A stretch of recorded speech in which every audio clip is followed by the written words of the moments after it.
quimioterapia. El número real no te lo tengo para decir, pero lo importante y el mensaje importante que se tiene que llevar es que estos pacientes tendrían la posibilidad de trasplantarse si haciendo la quimioterapia y resecando la metástasis con márgenes libres, ahí podrían tener la indicación de poder recibir un trasplante. Diferente es si a pesar de hacer todo esto el tumor recidiva o invade vascularmente con una invasión que hace que puedan hacer siembra peritoneal o recidivas en otros órganos. ¿Sí?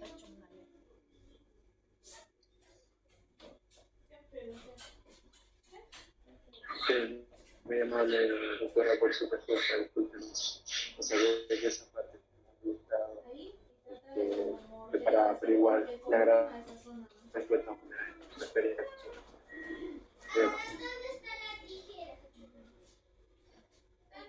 Bueno, ¿quieren que sigamos con la otra presentación? Sí, está bien. A ver, Sí, no. bueno, valen que la busco. Correcto. Ahí.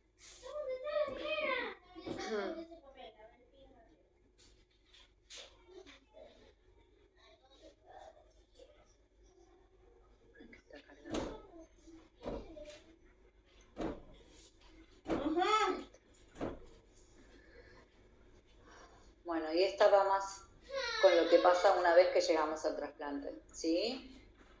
¿La ven bien?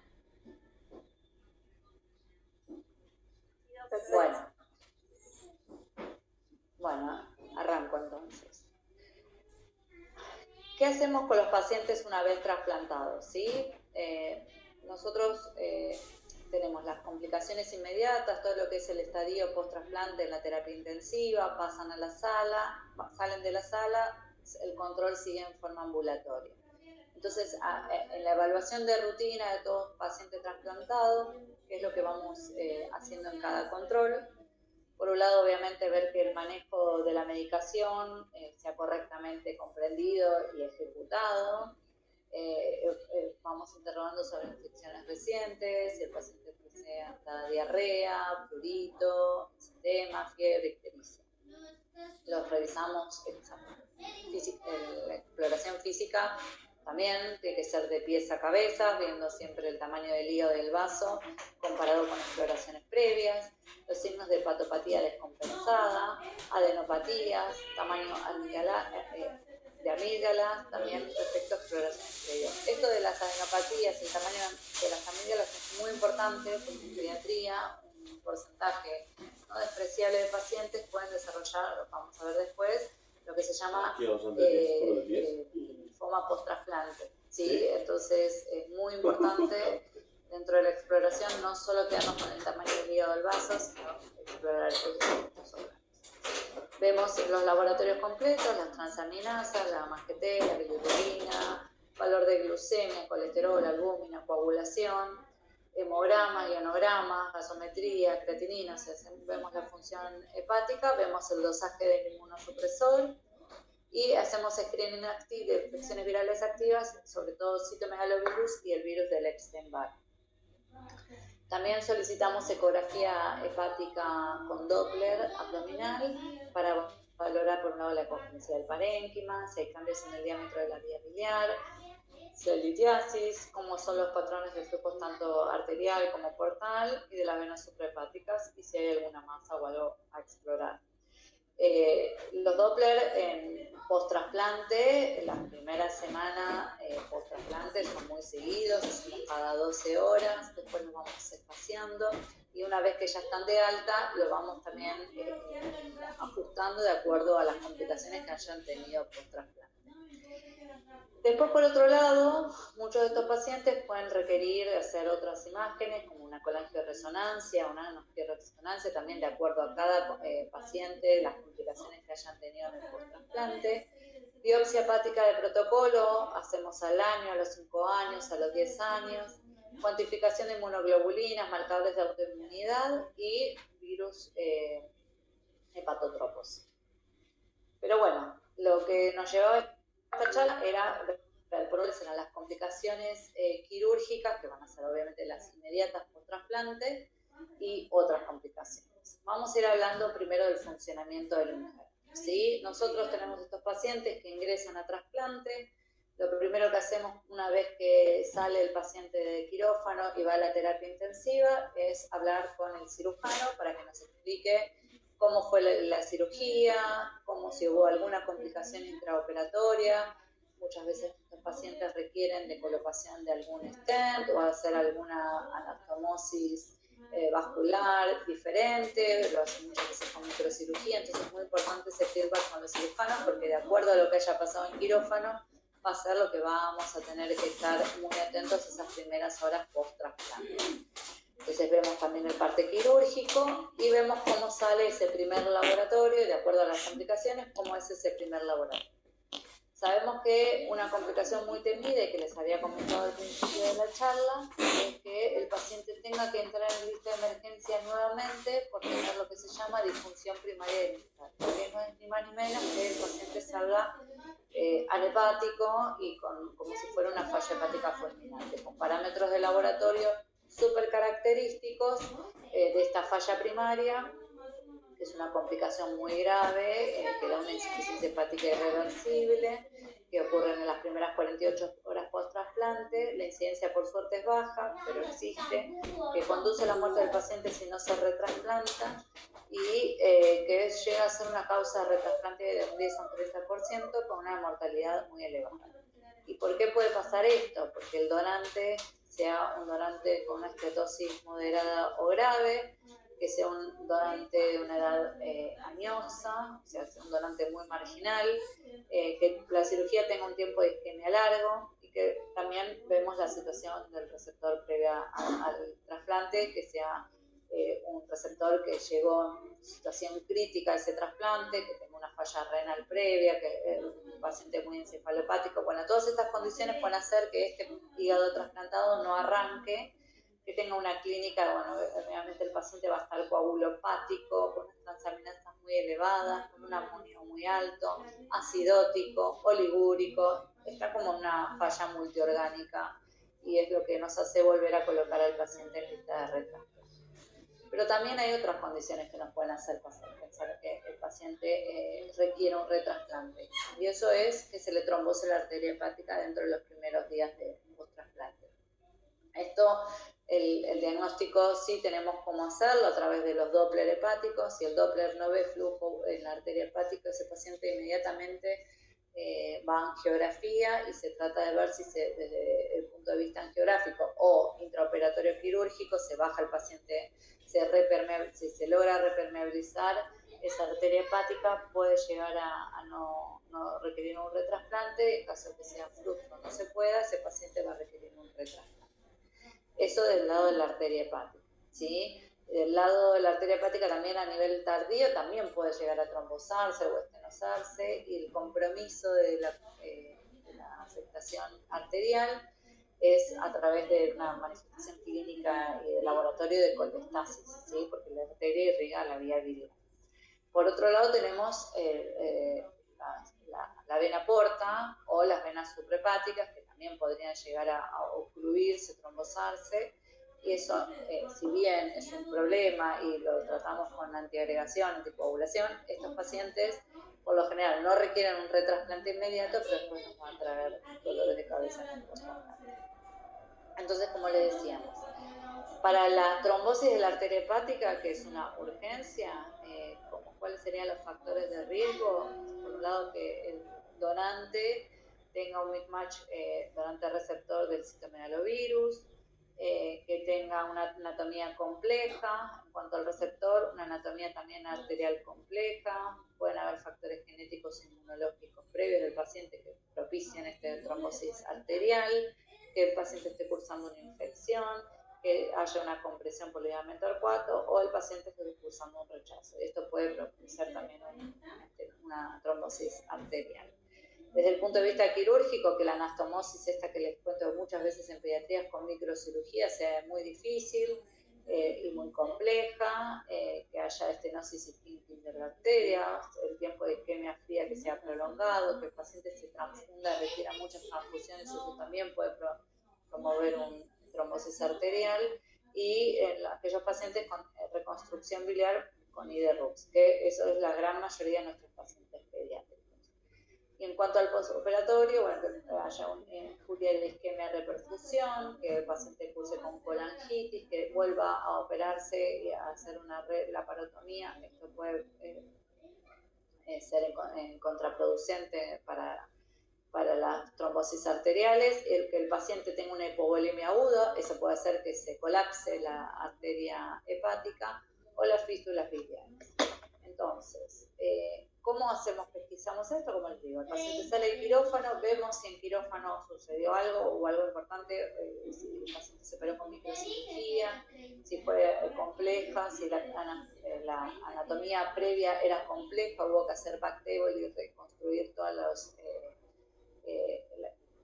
todos los paquetes vasculares previamente por complejidad. Esos pacientes muchas veces tienen que salir con Clexane, salen anticoagulados y también salen antiagregados, y después hacemos el Doppler una vez que llegan a la terapia y lo vamos controlando cada 12 horas, y si el flujo empieza a caer o empieza a preocupar, estos pacientes muchas veces el gesto tiene que ser muy activo y muy rápido en cuanto a reoperarlos o a hacer alguna intervención por angiografía.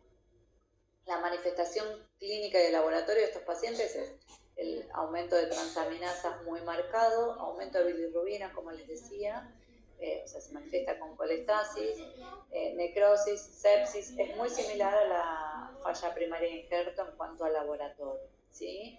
Y bueno, el tratamiento, como les decía, puede ser endovascular o quirúrgico o retrasplante. Ya si esto no sucede en el tiempo, en esa primera semana post-trasplante, puede también de todos modos suceder más alejado, de forma más tardía, puede ser más asintomático, insidioso, y el paciente empieza con colangitis, con bilirrubinas elevadas, fiebres recurrentes, bacteriemia, y ahí el paciente puede terminar con un laboratorio de necrosis hepática fulminante, acidosis, aumento abrupto de transaminasas, coagulopatía, obliguria, encefalopatía, y también puede requerir un tratamiento endovascular o retrasplante más alejado. Eso desde el punto de vista arterial. Desde el punto de vista portal, también podemos tener complicaciones en nuestros pacientes pediátricos. Por un lado, las manifestaciones tempranas o las tardías, ¿sí? Tempranas vamos a verlo más en pacientes de bajo peso, ¿sí? Menores de 6 kilos. Ciertas patologías hacen que tengan una vena porta hipoplásica con hipoflujo, como la atresia de vías biliares, que es la etiología más frecuente, o el síndrome de Alagille muchas veces tiene hipoplasia de la vena porta. Aquellos pacientes que tienen shunt portos sistémicos previos hacen que muchas veces tengan un flujo portal bajo. Pacientes con esplenectomía previa, con un injerto reducido, los donantes vivos relacionados tienen mayor riesgo, mismatch del tamaño de los vasos donante-receptor, anastomosis que hacen twisting o kinking, injertos vasculares criopreservados, una isquemia fría prolongada. Y más hacia tardía, receptores pequeños, pacientes que tengan patologías, complicaciones vasculares o biliares o que hagan colangitis crónica. ¿Y cómo se manifiesta esto? Con disfunción leve del injerto, o también puede llegar a ser una manifestación de falla aguda. Muchas veces estos pacientes pueden requerir una revisión de la anastomosis y trombectomía, o también se puede hacer por intervencionismo por angiografía, y algunos pacientes requieren llegar a retrasplante. Más hacia alejados, si sucede trombosis de la vena portal, las manifestaciones van a ser ya así más de la presentación de la hipertensión portal, con ascitis, esplenomegalia, hiperesplenismo, y estos pacientes van a estar requiriendo anticoagulación, algunos van a requerir cirugías derivativas como el mesorex o los portos sistémicos, y en algunos casos retrasplante. Eso es todo lo que puede pasar con el inflow al injerto hepático. Pero del outflow también podemos tener complicaciones, ¿sí? El tracto de salida de la vena hepática. Entonces puede haber, por un lado, obstrucción mecánica por compresión, o puede haber también un síndrome de obstrucción sinusoidal. Esto se puede dar en injertos segmentados, donantes vivos relacionados o cadavéricos en split. Y cuando el hígado crece, a veces forma muy importante, eso puede hacer que comprima el paquete vascular de salida y esto se manifiesta, por un lado, con un síndrome Budd-Chiari, con ascitis, derrame pleural derecho, derrame pericárdico, con caída de albúmina, aumento de bilirrubina y coagulopatía, como también puede haber alteración renal, edema de miembros inferiores, edema escrotal. El tratamiento muchas veces es a través de la angioplastía, angiografía o colocación de stent, y algunos de los pacientes pueden llegar a requerir un retrasplante. Eso sería todas las complicaciones vasculares. Desde el punto de vista de complicaciones biliares, estos pacientes, especialmente los que vemos en pediatría, muchos de ellos se trasplantan por atresia de vías biliares a temprana edad con un donante vivo relacionado. Y la complicación más frecuente de todas, quirúrgicas, son las complicaciones de las biliares, a modo de fístulas biliares, como estenosis de la anastomosis biliar. Por lo general la anastomosis biliar es con la I de Roux, y estenosis no anastomóticas o un conducto biliar excluido. ¿Y cómo se manifiestan estas complicaciones? Por un lado puede ser la fístula, porque muchos de los pacientes salen con drenaje de la cirugía y uno va observando la coloración de esos drenajes. Cuando el drenaje se empieza a poner bilioso, ahí sospechamos que haya una fístula biliar. Las estenosis por lo general se manifiestan con fiebre, con clínica de colangitis, fiebre, ictericia, alcoholia, prurito, aumento de la gamma GT. Puede verse por ecografía dilatación de la vía biliar. A la biopsia puede haber edema portal y periportal con colestasis en la biopsia. Y el conducto excluido con dilatación ductal segmentaria sin. El diagnóstico muchas veces de estos pacientes que uno sospecha complicación de la vía biliar por laboratorio, por imágenes, uno tiene que avanzar un poco más y pedir una colangiorresonancia. En algunos pacientes hacemos colangiografía percutánea transhepática, a través de la cual, o por CPRE, a través de las cuales se pueda dar una terapéutica y colocar drenaje biliar. El tratamiento puede ser por radiointervencionismo, dilatación, colocación de stent, en algunos casos quirúrgico, haciendo la anastomosis biliar, y en algunos pacientes pueden requerir un retrasplante por estas complicaciones. Otras complicaciones que solemos ver, además de las vasculares biliares, puede ser perforación intestinal, la hemorragia, cuando los drenajes son muy hemáticos, con mucho requerimiento transfusional, los pacientes muchas veces tienen que volver a bajar a quirófano, hacer una laparotomía y evaluar si hay alguna perforación intestinal o algún vaso sangrante. Y otra complicación importante siempre tener en cuenta es que el paciente no esté haciendo un rechazo, que en lo inmediato pueden hacer rechazos hiperagudos, ya sea de forma celular o mediados por anticuerpos, y a largo plazo también pacientes pueden hacer rechazos. Entonces, ¿cómo hacemos estos diagnósticos? Por lo general por laboratorio podemos saber un aumento de transaminasas, colestasis. El paciente puede manifestarse con prurito, con dolor abdominal, con fiebre. De acuerdo al tiempo de evolución del trasplante, si es muy inmediato el trasplante, uno tiene que descartar, como les decía, que haya un compromiso de la arteria hepática, que no estemos frente a un rechazo primary non-function. Pero si esas situaciones están descartadas y que el paciente puede estar frente a un rechazo, hay que evaluar si se puede o no, según la coagulopatía del paciente, hacer una biopsia hepática. En muchos casos no podemos y hacemos un tratamiento a ciegas del rechazo. Y vemos la respuesta al tratamiento con bolos de corticoides. Pero bueno, estos pacientes sabemos que si hacemos la biopsia nos vamos a encontrar con características muy típicas de rechazo, que es el infiltrado portal con perivenulitis y con angitis. Los rechazos pueden ser clasificados desde leves, moderados a severos, según el grado de compromiso, necrosis, si hay afectación de la vena centrolobulillar. Y de acuerdo a eso va a ser el tratamiento que vamos a instaurar. Y también podemos tener diagnóstico de rechazo mediado por anticuerpos. Y este rechazo se manifiesta de la misma manera, con aumento de transaminasas. En la biopsia, que vamos a hacerla de todas maneras, podemos pedir una marcación con C4D, que si es positiva nos habla de este tipo de rechazo. Y también por laboratorio podemos pedir anticuerpos anti-HLA contra panel por Luminex, que en caso de que estos anticuerpos sean estén en valores de más de 10.000, podemos estar en presencia de este tipo de rechazo. Los tratamientos para ambos rechazos son diferentes. En realidad, el tratamiento de rechazo celular se maneja con los pulsos de corticoide en forma de bolos de metilprednisolona. Hacemos 3 días seguidos a 15 miligramos kilo y ajustamos el dosaje de tacrolimus a 15 a dosaje en sangre. Si está el paciente, por lo general todos nuestros pacientes en los últimos años están manejados con tacrolimus, pero si estaban recibiendo otro inmunosupresor, hacemos conversión a tacrolimus. Le podemos sumar un tercer inmunosupresor y también tenemos el recurso de usar timoglobulina a esa dosis de 10-15 miligramos kilo total en un transcurso de 10 días. Si tenemos un rechazo mediado por anticuerpos, porque lo detectamos por el laboratorio, por la evidencia como les comentamos, todo esto que les cuento de la timoglobulina, los corticoides, muchas veces no es suficiente y a estos pacientes les sumamos plasmaféresis y 4 dosis de rituximab una por semana. ¿Cuáles son los valores que tenemos, los números del hospital italiano? ¿Se acuerdan que yo les había dicho que más del 80% sobreviven a 20 años? Eso es un número muy general, global, de qué está pasando con los trasplantes en pediatría. Bueno, estos son valores nuestros, sobre vida de paciente y de injerto al año, muy similar, del 90%.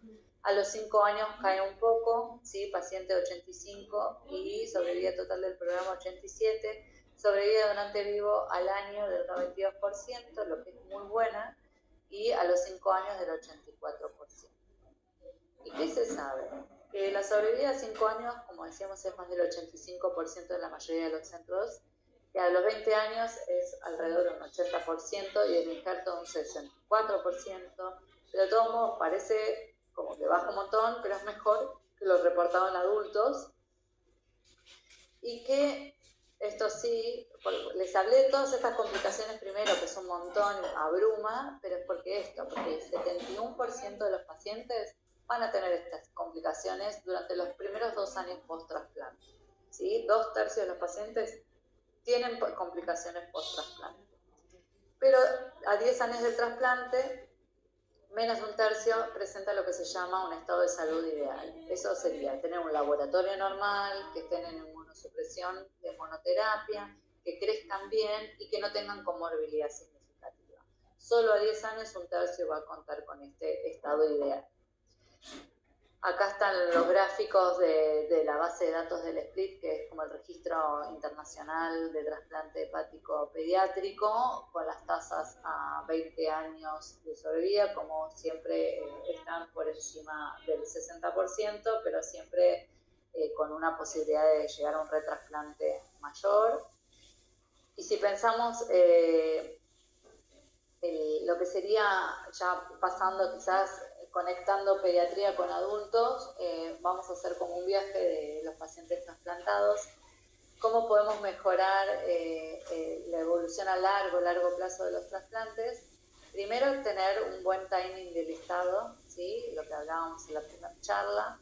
Seleccionar bien los candidatos que sí se van a beneficiar con un trasplante de los que no se van a beneficiar y manejarlos adecuadamente mientras que esperan ese trasplante en toda la comorbilidad de la lista de espera, ¿sí? Asignando bien los órganos, especificando de forma exacta el riesgo, midiendo sarcopenia, fragilidad y adaptando los órganos a los pacientes. Tenemos que el objetivo intra y perioperatorio con el mejor manejo de complicaciones nos parece que es prioritario, ¿sí?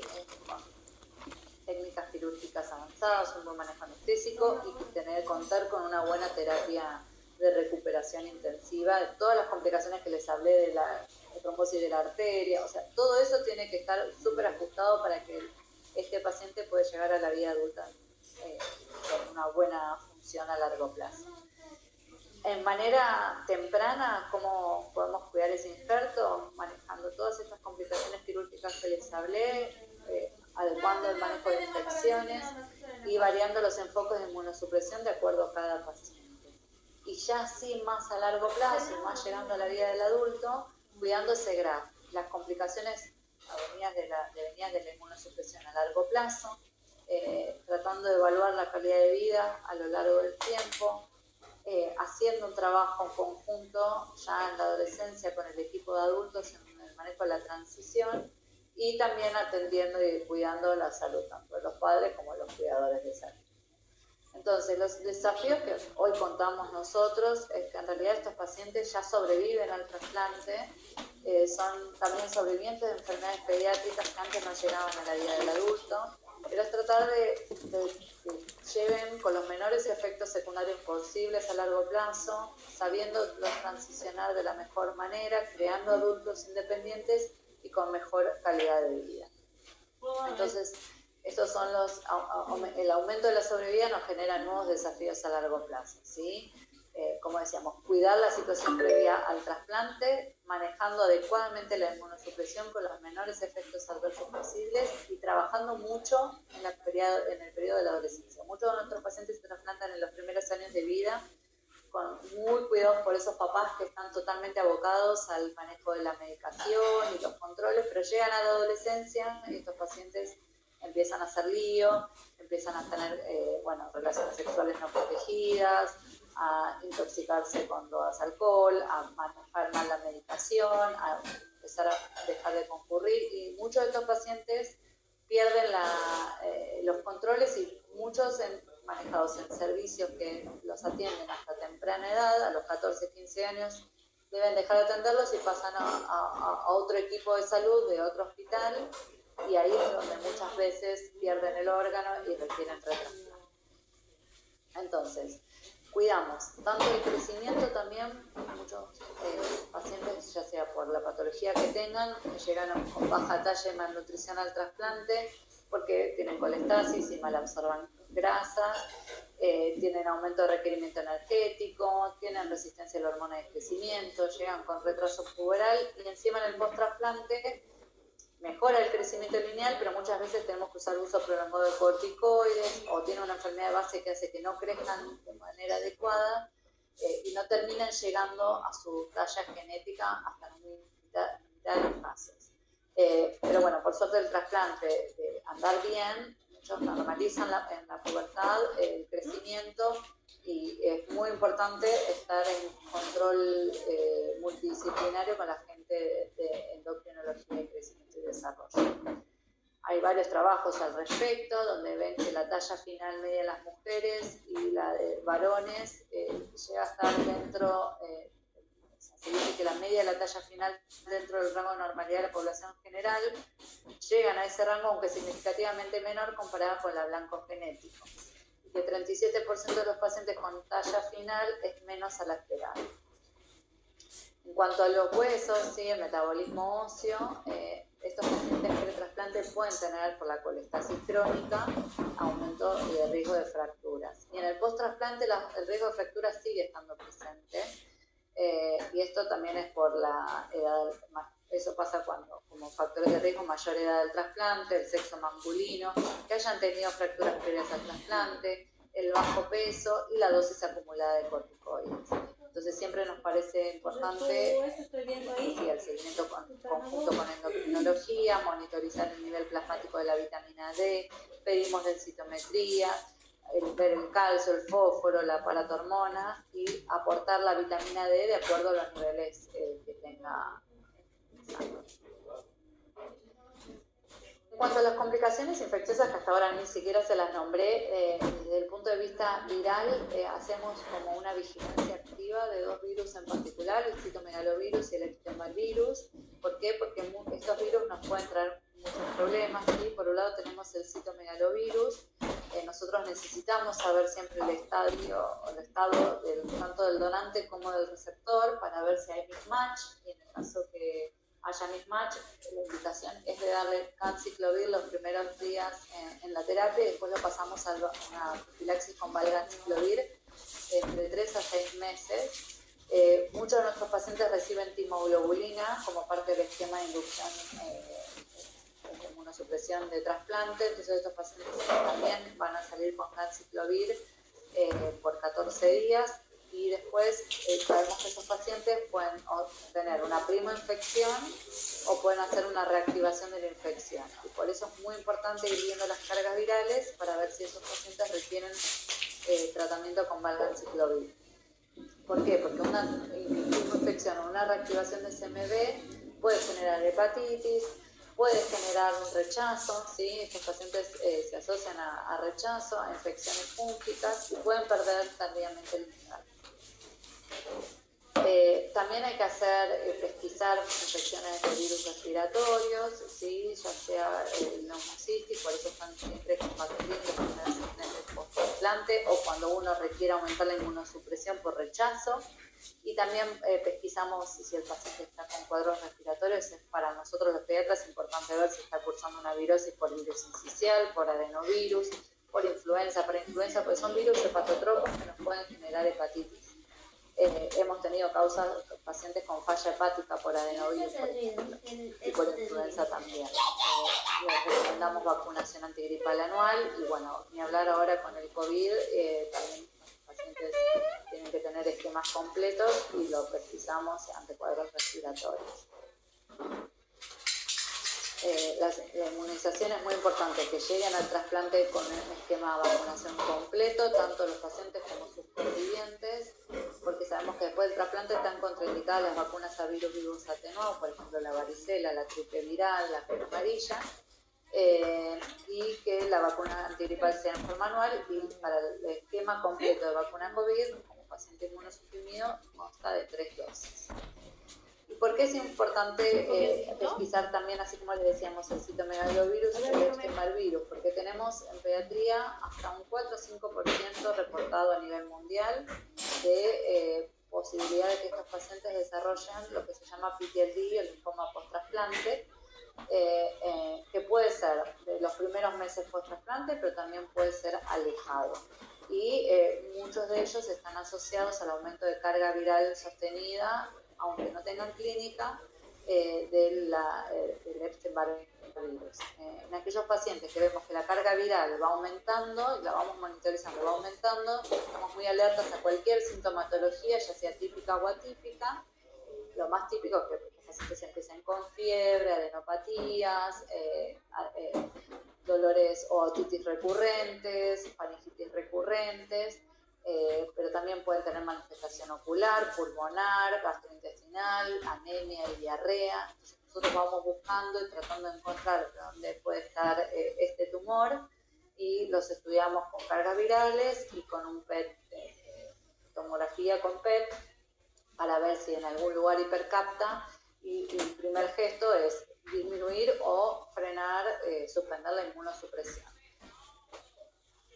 Como les decía, la incidencia es variable, 4 o 20%, pero nuestros valores, y tenemos registros hechos en el hospital italiano, entre un 4 y 5% de PTLD de los 400, creo que tenemos 460 trasplantes hechos, y es un montón. Esto se puede deber a aumento de la inmunosupresión, ya sea porque uno aumenta la inmunosupresión, por ejemplo, por rechazo.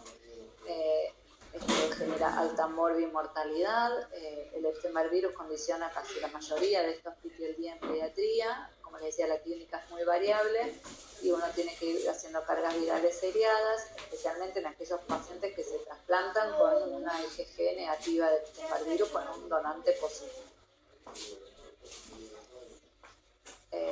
Como les decía, hemos tenido PTLD ocular, intestinal, pulmonar, o sea, se puede asentar en cualquier órgano y tenemos que estar atentos a cualquier manifestación que llame la atención.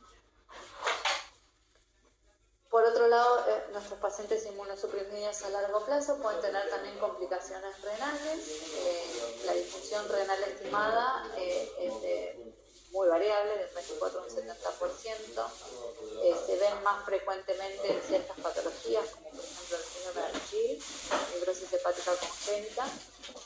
También por el tratamiento nefrotóxico que reciben, requerimiento de antibióticos crónicos, aquellos pacientes con colangitis recurrentes, problemas de la vía biliar que están crónicamente con antibióticos, esos pacientes tenemos que estar muy alertas.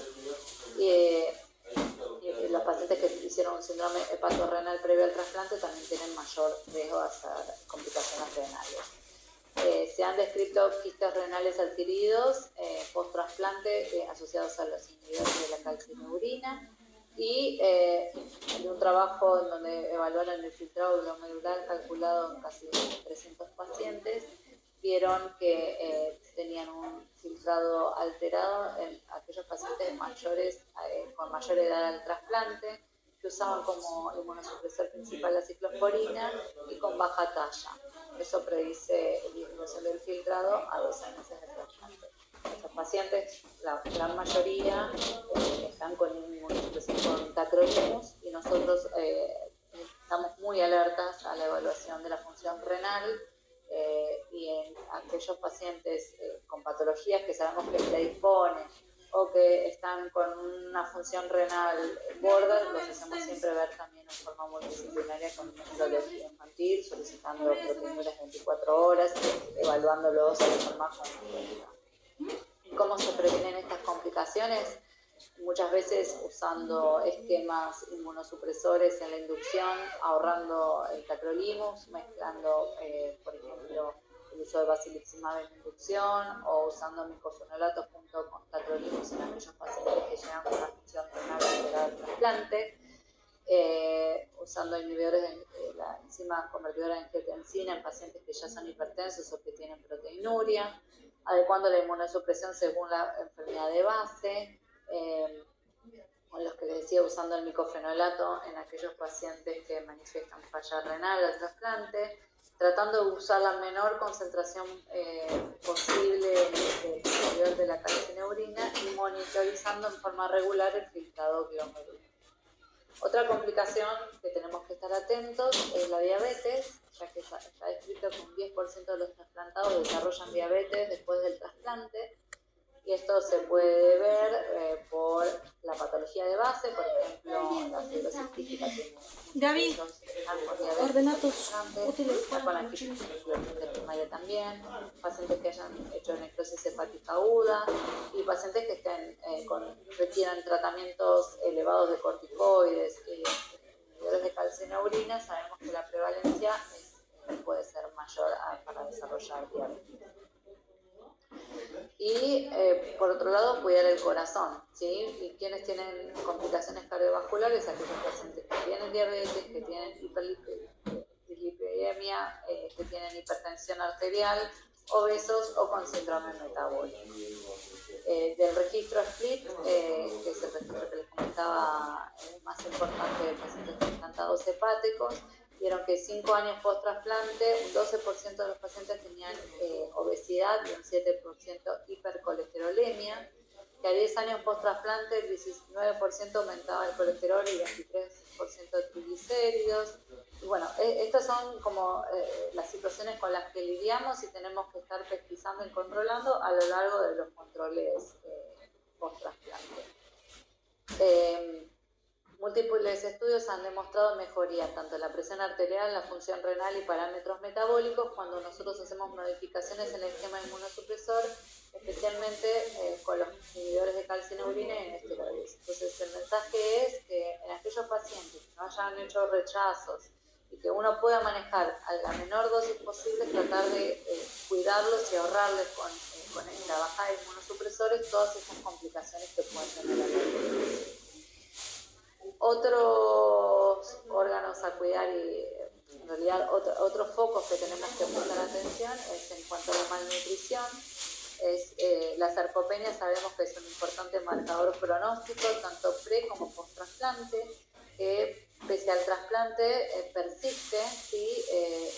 Hasta un 40%, que el crecimiento mejora, pero la tasa final, como habíamos visto antes, es menor a la esperada, que un cuarto de los pacientes a 6 años post-trasplante están obesos y con sobrepeso y con riesgo cardiometabólico, como les veníamos diciendo, que las deficiencias vitamínicas suelen mejorar con el trasplante, pero pueden tardar muchos años en normalizar, especialmente con vitamina D, por eso es importante la salud ósea y les aportamos vitamina D en el post-trasplante por largo tiempo, y que la densidad mineral ósea mejora con el tiempo. Algo que con lo que venimos trabajando en el hospital es con el estudio y la evaluación de la calidad de vida de los pacientes trasplantados. Hemos publicado varios trabajos al respecto, estamos validando un cuestionario de calidad de vida específico para trasplantados hepáticos pediátricos, en donde vimos que es la calidad de vida en los parámetros físicos y psicosociales son similares a otras patologías crónicas, pero menores a la población general. Siempre, por lo general, permanece por debajo de la expectativa. Si comparamos también la mirada de los padres con los chicos, ¿sí? Muchas veces vemos, a ver si la mirada de ambas las consideramos como complementarias, pero por lo general los padres siempre, siempre tienen como una mirada más negativa de la calidad de vida de sus hijos con respecto a la mirada de los hijos. Y sabemos que hay factores que podemos mejorar y no predictores de mala calidad de vida, ¿sí? Por un lado, es la edad. Los adultos jóvenes por lo general tienen score más bajos si los comparamos con los puntajes obtenidos por chicos más pequeños, ¿sí? Es como que, y además el sexo también, los varones suelen puntuar más bajo. Esto es algo interesante porque quiere decir que con el correr de los años la calidad de vida, pese a que se hayan trasplantado de chiquitos, no mejora. No es que los pacientes se sienten o se autoperciben con mejor calidad de vida con el traspaso de los años, sino que al contrario, puede empeorar y puntuar menor, porque ahí es donde empiezan a surgir sentimientos de ansiedad, depresión, que impactan en forma negativa con el transcurso de los años. Y por otro lado, como les decíamos, justamente es en la adolescencia donde empieza a caer la adherencia al tratamiento. Pues se empiezan a sentir como que por qué tienen que estar con tratamiento crónico, se sienten bien, dejan de tomar medicación, y eso muchas veces repercute en el injerto, empiezan con rechazos, empiezan con biopsias, y eso afecta muy negativamente en su calidad de vida. Por otro lado, estos pacientes que se trasplantan de muy chiquititos y con mucha malnutrición y con déficit vitamínicos y con hiperamonemia, muchas veces por la hipertensión portal, llegan a un trasplante con un coeficiente intelectual border, ¿sí? Y que después del trasplante manifiestan problemas de aprendizaje. Casi la mitad requieren apoyo escolar, ciertos reportes, y un 23% reportado que repitan algún grado. Lo que sí vemos es que también muchos reportan déficit de atención y por todos los controles médicos que requieren, llegan a tener una alta tasa de ausentismo escolar. Y esto se ve relacionado directamente con el hecho de haber tenido encefalopatía hepática, desnutrición, como decíamos, haber tenido daño hepatocelular crónico, serían los factores de mayor impacto neuronal. Nosotros en el hospital tenemos la posibilidad de darle continuidad en la atención, por tener atención tanto pediátrica como de adultos, y desde hace ya unos 5 años haber formado un equipo de transición en conjunto. Es una clínica conjunta en donde tenemos pediatras y adultos, y tratamos de llevar este pasaje de transición de la forma mejor planificada para atender a estos adolescentes, adultos jóvenes que tienen enfermedades crónicas, y tratar de que no se pierdan en el camino y que no hagan mala adherencia y que pierdan el órgano y requieran un retrasplante ni bien pasan al servicio de adultos. Entonces, una atención especializada. Nosotros sabemos que hay obstáculos en la transición desde la mirada del adolescente, por la pobre adherencia que les venía contando al tratamiento. Por lo general son pacientes que estuvieron siempre muy dependientes de la mirada de los padres, tienen falta de confianza y pasan de golpe a un equipo nuevo tratante. La familia también expone resistencia a que su adolescente tome control de la medicación y al nuevo equipo médico. Desde los pediatras, que somos muy sobreprotectores, paternalistas, que no estimulamos la autonomía, no damos la información suficiente para que la enfermedad sea entendida por el propio paciente, y también creemos que los adultos no van a tener el conocimiento que tenemos nosotros de estos pacientes y de las patologías pediátricas que nombraba. Desde el lado de adultos tienen otro tipo, muchas veces, de manejo y poco conocimiento de ciertas patologías crónicas. falta de entrenamiento para trabajar tanto como docentes como padres que se meten en la consulta de los adolescentes. Tiene una expectativa de encontrarse con un adolescente que se autoabastece, que es independiente y muchas veces chocan con otra realidad. Y la institución que muchas veces no da la posibilidad de tener salas de espera para adolescentes, guardias con sectores especiales para adolescentes, internaciones de adolescentes o adultos jóvenes fuera de... Entonces, por eso creamos este programa de transición en trasplante que está centrado en el paciente, donde los vamos preparando desde los 13 años, ya les decimos. Vamos a empezar a preparar, los empezamos a hacer entrar solos, empezamos a hablar de la medicación, por qué la toma, cómo hacemos cada control y por qué le hacemos cada control, explicando tanto al paciente como a sus familias y diciéndoles desde temprana edad que a partir de cierta edad van a empezar a hacer un proceso que se llama de transición, que los vamos a empezar a ver con el equipo de adultos para que lo conozcan los patólogos de adultos. Y durante un periodo, entre los 17 y los 19 años, hacemos esta clínica conjunta. Cuando los vemos que están preparados, los egresamos hacia el equipo de adultos. Vamos evaluando el proceso a través de cuestionarios. Nosotros usamos un cuestionario que se llama... A ver si lo tengo por acá. No lo puse acá.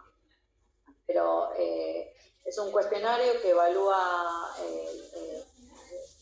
cuán están preparados, cuán bien están preparados, se llama TRACK, y evalúa en varios aspectos de su vida, es decir, saber buscar la medicación, cómo gestiona las consultas y se encarga él. Es un cuestionario que evalúa varias preguntas, varios ítems y da un puntaje global. Y de acuerdo a ese puntaje nos va mostrando qué tan preparado está este paciente para poder en algún momento egresar. Muchos de los pacientes nunca van a poder estar del todo listos, pero bueno, eso lo vamos viendo en conjunto con el equipo de adultos y vamos determinando qué pacientes pueden egresar y cuál paciente necesitamos tener más continuidad todavía desde pediatría antes de poder pasarlos al equipo de adultos. Esto es un trabajo en donde vimos una evaluación de nuestros pacientes trasplantados, una evaluación holística de los pacientes trasplantados hepáticos durante la transición a la vida adulto. De sobre 390 pacientes a ese momento trasplantados, 68 estaban comprendidos en la edad de la transición. De ellos, 52 pacientes pudieron ser contactados vía mail para contestar esta entrevista telefónica, de los cuales finalmente 28 accedieron a participar.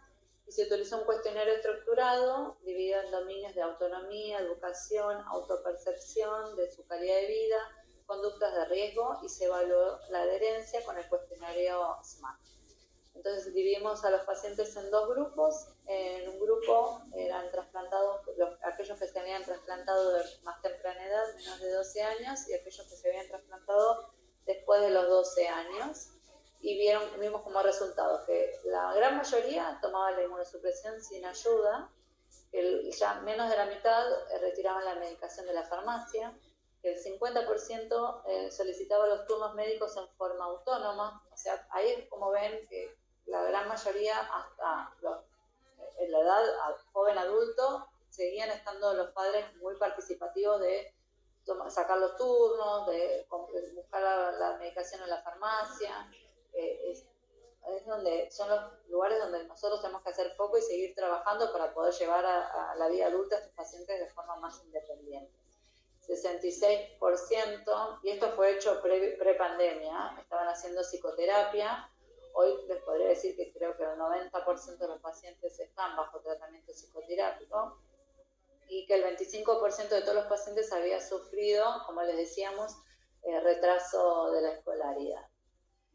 Así que bueno, sé que es un montón de información, espero que hayan podido seguirme en la velocidad que se la fui transmitiendo y las preguntas que quieran hacerme.